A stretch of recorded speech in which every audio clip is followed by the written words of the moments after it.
பாட்டாளி சொந்தங்களே, அனுமணி தம்பிகளே வணக்கம். நேற்றையிலிருந்து பார்த்திங்கன்னா இந்த இணையதளம் முழுவதும் ஒரு பரபரப்பு. என்ன பரபரப்புன்னா, அண்ணாமலை அவர்கள் புதிய அரசியல் கட்சி தொடங்கிவிட்டார். அதில் எல்லாரும் சேர வாங்கோ வாங்கோ வாங்கோ அப்படின்னு சொல்லிட்டு ஒரே பரபரப்பு. அவர் பிஜேபியிலிருந்து விலகி புதிய கட்சி தொடங்கியிருக்கிறார், வாருங்கள், அதன் மூலமாக அந்த அண்ணாமலை கட்சிகள் சேர்ந்து ஆட்சியை பிடித்து விடலாம், வாருங்கள் சொந்தங்களே, இளைஞர்களே அப்படின்னு சொல்லிட்டு ஒரு மெசேஜை போட்டுடுறாங்க, தகவலை சொல்லிடுறாங்க. அதுலேயும் குறிப்பாக இந்த வன்னியர் கூட்டமைப்புன்னு ஒரு முகநூல் பேஜ், அந்த பேஜில் ஒருத்தன் போடுறான், வன்னியர் மக்களே வாருங்கள், வன்னியர்களுக்காக குரல் கொடுக்க அண்ணாமலை வந்து விட்டார், நான் சேர்ந்து விட்டேன், நீங்கள் சேருங்கள், எங்கள் வீட்டில் எங்கள் அம்மா, எங்கள் தங்கச்சி, எங்கள் அக்கா, என் மனைவி அனைவரும் சேர்ந்து விட்டோம் அண்ணாமலை அவர்கள் பின்னால் செல்ல, நீங்கள் மட்டும்தான் பாக்கி இருக்கிறீர்கள், நீங்கள் ஒருவராக வாருங்கள், நாம் எல்லாரும் சேர்ந்து அண்ணாமலையின் பின்னால் பயணிப்போம், நமக்கு எல்லாம் கிடைக்கும், புதிய கட்சியில் நாம் இப்போதே சேர்ந்து விட்டால் தான் நாங்கள் பலமான அடித்தளம் அமைக்க முடியும், அப்படி இப்படின்னு அடித்து விட்டுட்டு நம்ம இந்த வன்னிய இளைஞர்களை கேன்வாஸ் பண்ணி கூப்பிட்றோம் வாடான்னு. ஏன்னா ஏற்கனவே வன்னியர்களுக்காக போராடி இருக்கிற இந்த பாமக இன்னும் சில அரசியல் கட்சிகளுக்கெல்லாம் இவனுங்க அப்படியே ஆதரவு கொடுத்து அறுத்து தள்ளிட்டானுங்க. இப்போ அண்ணாமலை கிட்ட போய் இடம் போட்டு துண்டு போடுறோம். அதுலேயும் எல்லாரும் வரணுமா, அவர் பின்னால் போய் சேர்ந்துட்டு அவர் எல்லாம் போராடுவாராம். அண்ணாமலை நீங்கள் நினைக்கிற மாதிரி சாதாரண அரசியல்வாதி கிடையாது. குறிப்பாக இந்த வன்னிய மக்களுக்கு இடஒதுக்கீடு வாங்கி கொடுக்குற அளவுக்கு போராடக்கூடிய அரசியல்வாதியும் அவர் கிடையாது. அதை நல்லா புரிஞ்சுக்கிட முட்டாள் பசங்களா. எவன் அரசியல் கட்சி ஆரம்பித்தாலும் ஓடி போய் அவன் பின்னால் அலையிறீங்களே, என்னடா பிரயோஜனம் அந்த கட்சிகளெல்லாம் உங்களுக்கு? என்னைக்காவது நினச்சி பார்த்தீங்களாடா? ஒரு பிரயோஜனம் இருக்காடா? நம்மளுக்காக எவனாவது ஒரு குரல் கொடுத்துருக்காங்க? நம்ம இக்கட்டில் நம்ம பொண்ணுங்க சாகும்போது, நம்ம பிள்ளைங்க ஏதாவது கேஸில் மாட்டிக்கும் போது உங்களுக்கு போராடுறது எந்த கட்சின்னு ஒரு நிமிஷம் சிந்திச்சு பார்த்தீங்களாடா?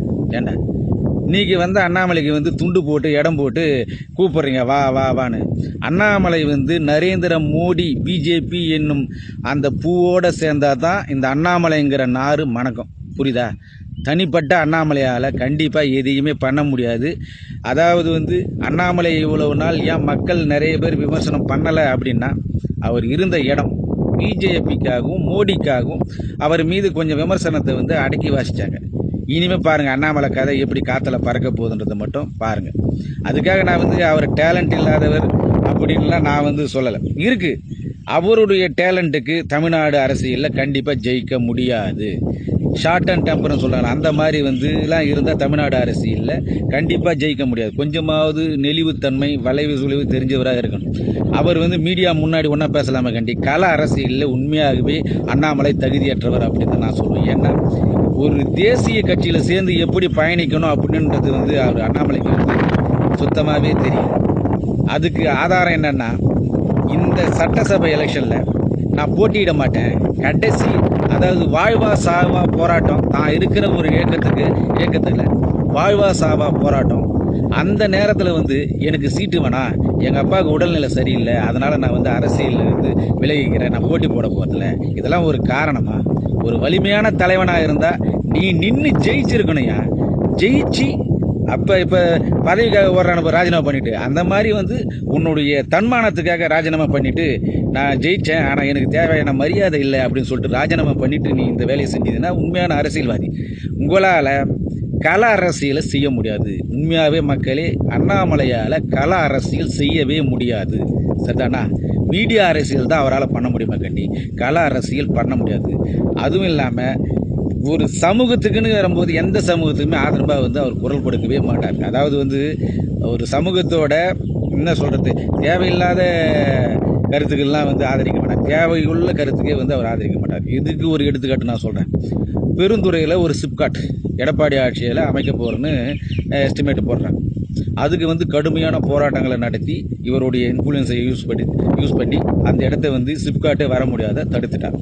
அதே அண்ணாமலை இங்கே வட தமிழகத்தில் நம்ம செய்யாறு மாங்கால் கூட்டு ரோட்டில் சிப்காட்டு வரும்போதும், இந்த கடலூர் சிப்காட்டு விஸ்தாரணம், அதாவது விவசாய நிலங்களை ஆக்கிரமிப்பு பண்ணி விஸ்தாரணம் பண்ணுறதுக்கும் எதிர்ப்பாக எங்கேயுமே அறிக்கை விடலை. இதுதான் அண்ணாமலை, புரியுதுங்களா? இது தெரியாமல் இந்த நம்ம இளைஞர்கள் அண்ணாமலைக்கு ஆள் பிடிக்கிறீங்க. ஏற்கனவே உங்களுக்காக போராடின வன்னி இயக்கத்துக்கெல்லாம் வாரி அப்படியே சாத்திட்டீங்க. இப்போ வந்து அண்ணாமலைக்கு ஆள் பிடிக்க ஆரம்பிச்சிட்டிங்க. திருந்துங்கடா டே, தயவு செஞ்சு இந்த வன்னி இளைஞர்கள் திருந்துங்க, சிந்திங்க. நமக்காக யார் போராடுறாங்கன்னு பாருங்க. நாள் ஃபுல்லாக தூங்கி ஏந்து தூங்குற வரைக்கும், நைட்டுக்கு தூங்குற வரைக்கும் இந்த இனத்துக்காக பாடுபடுற தலைவன் டாக்டர் அன்புமணி. இந்த இனத்துக்காகவும் இடஒதுக்கீடுக்காகவும் போராடிடுறாரு.